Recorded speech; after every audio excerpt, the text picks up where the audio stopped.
Monday, September 2nd. A holiday in the United States, but in Europe, just another day of the war. London had another air raid alarm this morning after a 17-hour lull, but German planes raided many other English cities during the night. And British planes attacked Berlin and Munich and Sardinia, Italy's big airplane base between Italy and Spain, and the Varese industrial district of northwest Italy. Now the news direct from Europe, Berlin, London, and Rome. First, a report from the German capital by Edwin Hartridge. This is Berlin. Last night we had another air raid, or an air raid alarm for Berlin. Because apparently no bombs were dropped in the city or in the suburbs, and little anti-aircraft fire was heard. The German news agency this morning reports that British planes attempted to raid the German capital, but were driven back by anti-aircraft fire. No bombs dropped on the city. The raid lasted about 45 minutes. This morning on my way to the studio, I passed two mementos of Saturday night's air raid. Several bombs fell in the beer garden, and they failed to explode. Now the bombs are covered up with earth, sandbags, and straw mattresses. For there is the fear that there might be delayed fuse bombs, which sometimes go off hours or even days after they have landed. The area in the vicinity of the bombs is roped off so that no pedestrians can get near them. The delicate job of handling dead bombs has created new jobs for prisoners in concentration camps. For those prisoners who volunteer for this work, there are special rewards. They apply to join the special bomb squads, and provided they are not killed in the work, they are then released from the concentration camps. This morning, there is news that the German Air Force is continuing its attacks against England. The official agency reports that in the early hours of this morning, German bombers took off from military targets in southeast England. There have been fierce air battles reported between the British planes and the raiders, but at this moment, no further details are available in Berlin from the aerial battlefield. Also, we have no information at this end whether London is one of the objectives in the day's operations. News about the air raids seems to be the dominant thing both in conversations and in the press. And along this line, I might report that the blackout seems to be getting blacker this last week. Whether this is due to a change in the weather or what, I don't know. However, the police have created special patrols to spend their time at night checking on all quarters of the city for violations of the blackout regulations. And the punishment for each offense is something unique. Every time a household or an individual is found guilty, the electricity is shut off for a period of 8 days. This seems to be a very practical punishment for demonstrating that a blackout should be just that. Dr. Goebbels made a speech at Katowice yesterday evening, marking the first anniversary of the Polish campaign. His main point was to assure his listeners that the long talk of planning offensive against England would start, and I quote, at the decisive hour to be determined by the Fuhrer. Dr. Goebbels then went on to say that German people were more united than ever before, that they had the best and most gallant army in the field, which piled up one victory after another, and that Germany was now immune against the British blockade and against starvation. The propaganda minister added that Germany was also immune against the poison of British lies. He said that, quote, everywhere in the world, the clear, the most objective and true reports of German news have proved to be successful against British lies. England is alone. England cherishes the vain hope that it can conceal itself by hiding in the autumn mist. But the Fuhrer will attack when the right hour has come. End of quote. The magazine Neues Volk, published by the Racial Political Office of the National Socialist Party, lays down some principles so that the German or Nordic Aryan race may be kept pure. German people are advised that the birth rate must increase, so that in another 20 years, Germany will not have to call on foreign labor. Secondly, labor must be recruited only from Germanic people, so that the elements of the East will be eliminated. And thirdly, as long as Germany must be, quote, obliged to resort to the people of other races, especially the Slavs, every German man and woman has the duty to avoid association with them. The same principles must be applied to the foreigners of other races. This is Edwin Hartridge, returning now to Columbia in New York. This is New York. Here's a dispatch from Vichy, France. Reports described as authoritative say that British planes today dropped 12 bombs on the center of Chartres, an important German air base in occupied France. The bombs are said to have missed the famous Chartres Cathedral by 400 feet. It also is said that the port and railroad station at Boulogne and the port and airfield of Cherbourg were damaged by British bombers. Now the latest news reported from the British capital by Eric Severide. Go ahead, London. This is London. London was just going back to work this morning when the air raid sirens went off again, around 8 o'clock. This alarm lasted something less than an hour. When it was over, news messages reported that a formation of bombers had tried to reach London from the southeast, but were broken up. They ran into a heavy anti-aircraft barrage, and 3 were reported knocked down. British fighters then attacked the main formation of Germans and destroyed 2 more. Where the bombs were dropped, we don't yet know. That was the 20th air raid alarm London has had since a week ago yesterday. They have lasted a total of 33 hours.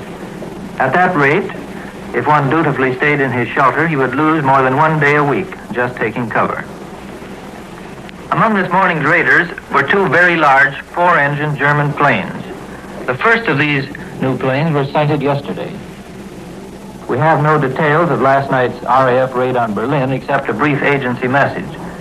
It was the 6th raid over the German capital in 8 days. There were alarms in Switzerland, and planes were reported traveling south.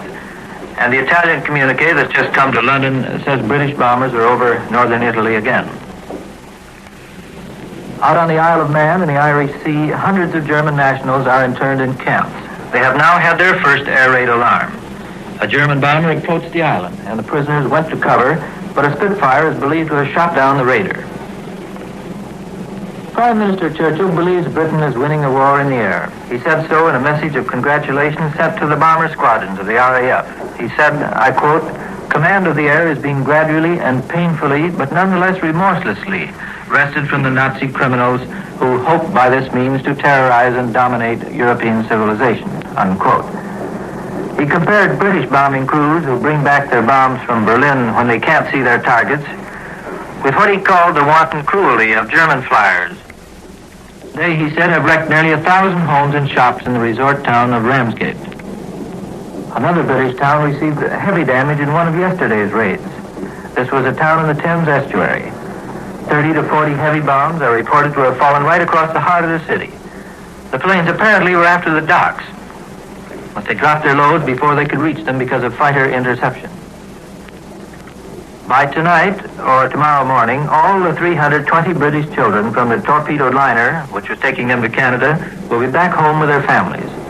They were 2 nights at sea after the torpedoing without heavy clothes, but most of them, they tell us, want to make another start for Canada. The London press this morning prints the whole story, but there's a noticeable lack of editorial indignation about the affair. I think most British people were not greatly surprised. They've had a feeling that something like this was bound to happen sooner or later. And the story doesn't even make the front pages of the afternoon papers at all. British civilians are developing the same state of mind about German flyers that we saw among the French and Belgians.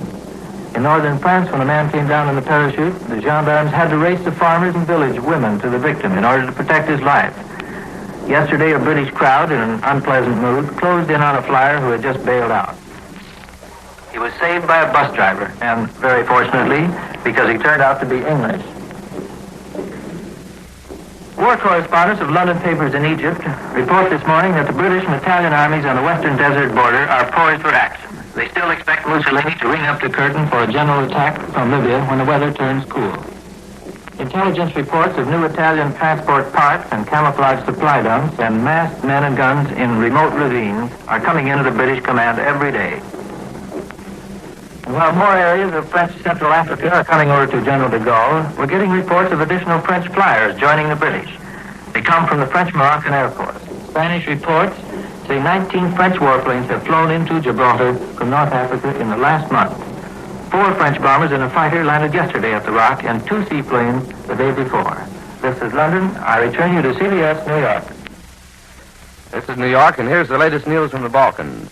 Bucharest reports say the police have been ordered to take stern measures against street demonstrators after a warning by Germany and Italy that the angry demonstrations protesting the transfer of Transylvanian territory from Romania to Hungary must be stopped. Now the latest news from the Italian capital, reported by Cecil Brown. Go ahead, Rome. This is Rome.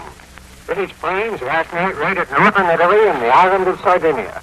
The Italian High Command announced that the raiders dropped numerous bombs at random in the country areas of Sardinia.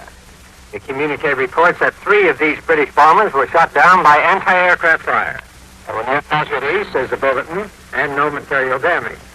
Other British bombers coming from the direction of Switzerland raided Piedmont and Lombardy. The High Command says they were met with the prompt intervention of anti-aircraft batteries and crisis fighter planes. The bulletin says the British found it impossible to reach their intended objectives, so they dropped 4 bombs on a village in the Varese district. There were no casualties and no appreciable damage to buildings. 2 Italian reconnaissance planes have not returned to their bases. The communique reports that in a British raid over Tobruk in Libya, which we announced yesterday, a field hospital was hit by British bombs. One of the patients was seriously wounded. Anti-aircraft guns of the Royal Italian Navy brought down one of the British raiders over Tobruk. Royal Air Force planes also struck at Italian bases in East Africa. In an attack on the island of Harmil in the Red Sea and 80 miles from Massawa, one of the British planes was shot down. Its crew of 3 was taken prisoner. And still another British plane was reported shot down during a raid on Assad in Eritrea. The communique adds that there was slight material damage and 8 wounded, including Italians and natives. The only Italian offensive action reported today took place in the Anglo-Egyptian Sudan. The High Command says that Italian planes have successfully attacked an enemy troop encampment with shrapnel bombs and machine gun fire. The encampment is south of Rumun, beyond Kasserra. Kasserra, you recall, is now an Italian outpost 18 miles from the border of Ethiopia. And you may recall a few days ago, the Italians repulsed a British attack on Eritrea at the wells of Adar. At the time, they reported 10 Australians left dead on the field. Well, today, this figure was placed at 22 dead. In addition, an armored car was captured. The box score in the operations today shows 6 British planes shot down, 2 Italian machines. We have disturbances in Romania against giving up Transylvania. The Rome newspaper Messaggero gives a hint that there may have been some trouble. The paper quotes the Romanian minister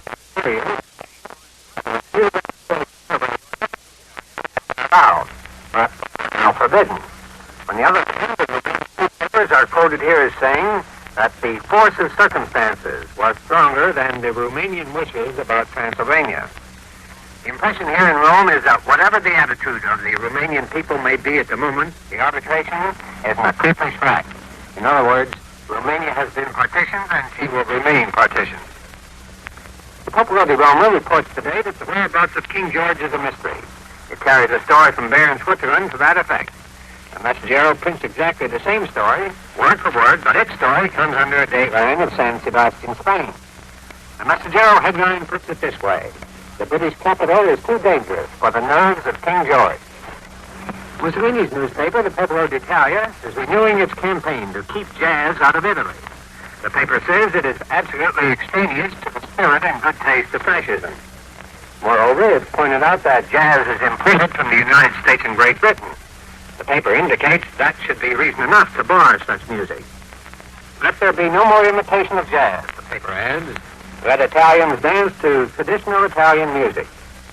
So if the Duce's paper has any influence with the authorities, then in this country, swing and jazz will soon be just another victim of the war. This is Cecil Brown in Rome. I return you now to CBS in New York. And here's the news from Washington briefly. Official Washington is quiet today as the nation's leaders take a brief holiday rest. Labor rallies are to be held at various points, but only in the War Department is there a notable spurt of activity. Experts of this division are preparing to mobilize 60,500 National Guardsmen from 26 states into the Army of September 16th. The men are to be mustered for a year of military training. And with this news, Columbia concludes this regular morning report of European developments. Edwin Hartridge spoke from Berlin, Eric Severide reported from London, and Cecil Brown from Rome. Larry Elliott speaking. This is the Columbia Broadcasting System.